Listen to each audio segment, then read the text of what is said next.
Mga master, ito po nakikita ninyo ay reply po ito ng Pag-ibig Fund sa pamamagitan po ng kanila pong official Facebook page. Doon po sa tanong na kung nakapag-avail na ng optional withdrawal 10th year o kaya ay 15th year na optional withdrawal,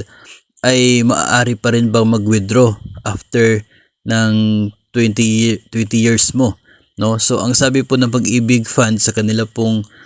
Facebook, official Facebook po nila ito, no, ang reply po nila ay maaari pa rin, no, pwede pa rin na mag-withdraw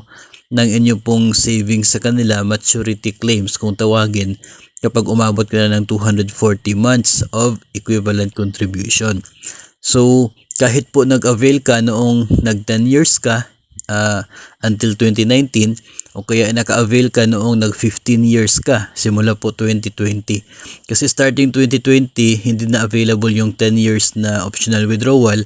15 years na. So kung naka-avail ka ng kahit saan po doon na optional withdrawal,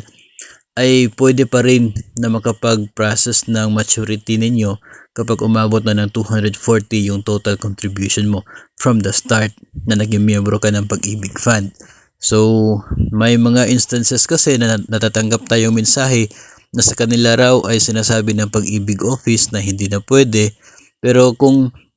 ganito po, no, yung sagot ng kanila pong official Facebook page sa mga admins po nila, and also maging doon po sa circular ng Pag-ibig Fund, no, yung kanila pong circular number 440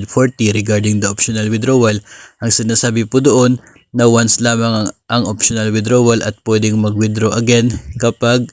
nangyari po, no, yung any conditions para sa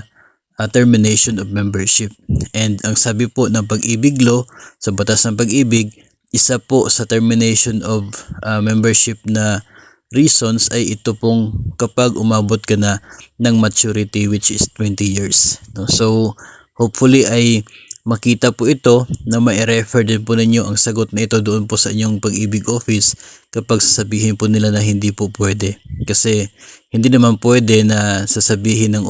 isang opisina na pwede tapos sasabihin naman ng iba na hindi. Dapat po uniform yung guidelines ng Pag-ibig Fund tungkol po dyan, and maybe may isa po sa kanila na nagkakamali. Pero kung atin pong babasahin, yung batas po ng Pag-ibig Fund ay pinapayagan ang pag-withdraw during the inyo pong maturity, which is kapag nag 20 years na po ng contribution.